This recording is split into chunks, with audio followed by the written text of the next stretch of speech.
Bonjour et bienvenue à MONUC Réalité, un programme produit par l'unité vidéo de la MONUC. La mission onusienne au Congo met ses moyens à disposition à Goma pour la sauvegarde des gorilles de plaine. Cette espèce qui ne se retrouve qu'en République démocratique du Congo est menacée d'extinction à cause du braconnage. Dernièrement, des gorilles récupérés des mains des braconniers ont été transférés par hélicoptère de la MONUC vers leur milieu naturel, aussi après un bref passage à Goma. Dans l'épisode de ce jour, nos reporters nous parlent des conditions d'hébergement de ces animaux à Goma. Mais d'abord, les nouvelles. Le site Congo Bâtiment de la MONUC a servi de cadre à la suite de manifestations marquant la journée internationale de casques bleus. Une minute de silence a été observée en mémoire des casques bleus tombés sur le champ d'honneur en République démocratique du Congo. C'était le 29 mai en présence du corps diplomatique, des autorités congolaises et de la société civile. Le maintien de la paix est un aspect essentiel de l'action que mène l'Organisation des Nations Unies pour rendre le monde meilleur. Appuyons-le comme il le faut pour qu'il réussisse. Le secrétaire général de l'ONU a choisi son nouveau représentant spécial pour la RDC. Il s'agit de Roger Miss. Ce diplomate américain qui remplace le Britannique Alan Doss sera également le patron de la MONUSCO, la mission des Nations Unies pour la stabilisation de la RDC, qui prend le relais de la MONUC à partir du 1er juillet prochain.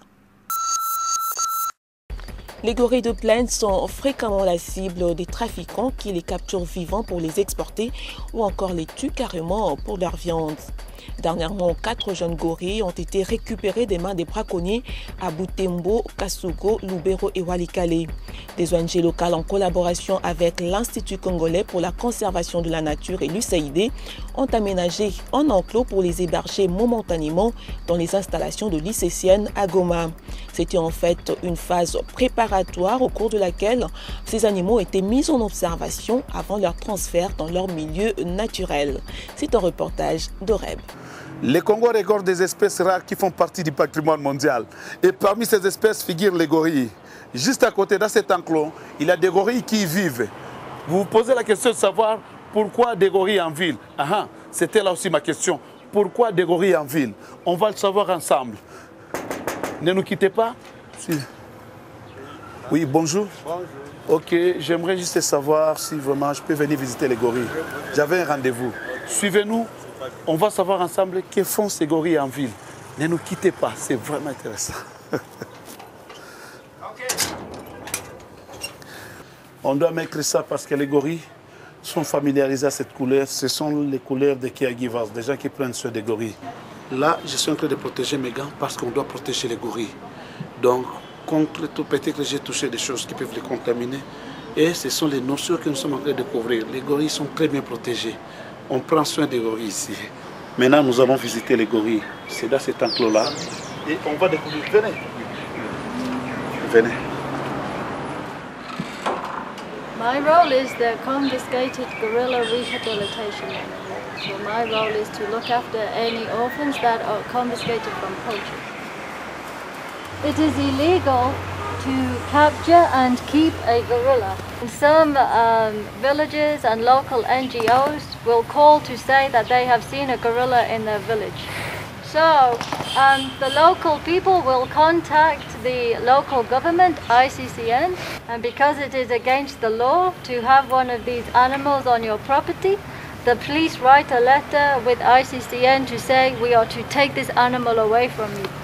And then that is where the Dian Fossey Gorilla Fund will help out. So that's why they are here in Goma. But we are now working with many organizations and local Congolese NGOs to return these gorillas to a forest.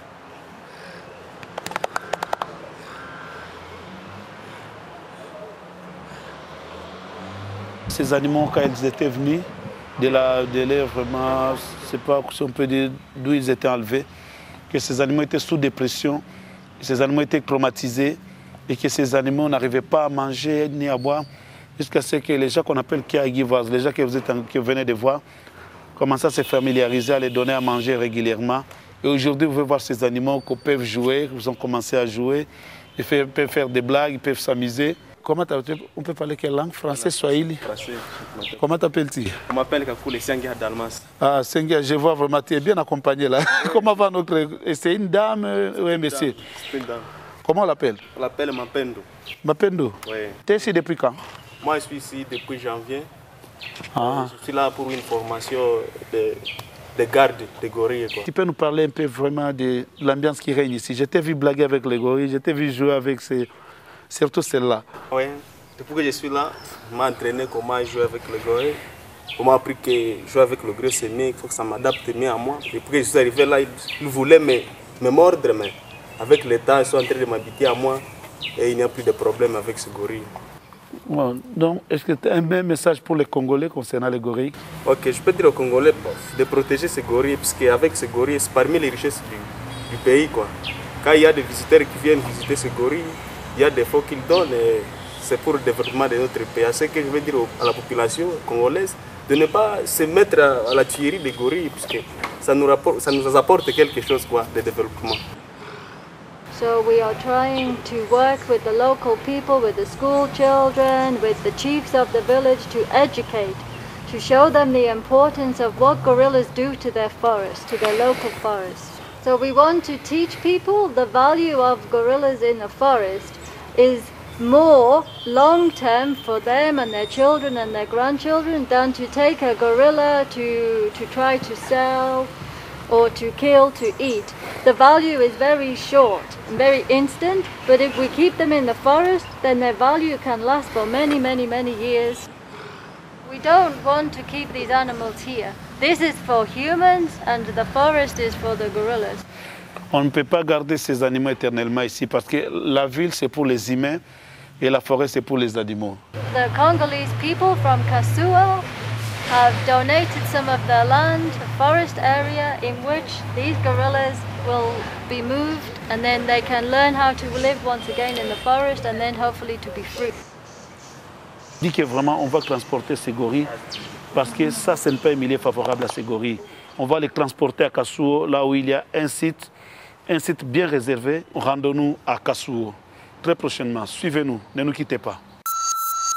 Bien protégés, les gorilles qui vivent dans les bassins du Congo peuvent constituer une potentialité pour les autochtones et pour l'État, d'où la nécessité d'une loi sur l'environnement et le braconnage. Le programme des Nations Unies pour l'environnement a sollicité et obtenu de la MONUC en appui pour la sauvegarde de ces animaux. Mais il faut dire que la réussite de la protection de cette espèce dépend aussi de la collaboration entre les pays de la sous-région des Grands Lacs, autant pour la mise en application de différentes lois que pour lutter contre le braconnage et le trafic de cette espèce. Dans le prochain épisode, nous vous proposerons le transfert proprement dit de ces animaux vers un site aménagé par l'ICCN à Kasugo. Pour aujourd'hui, MONUC Réalité se termine. Merci de votre attention et à la prochaine.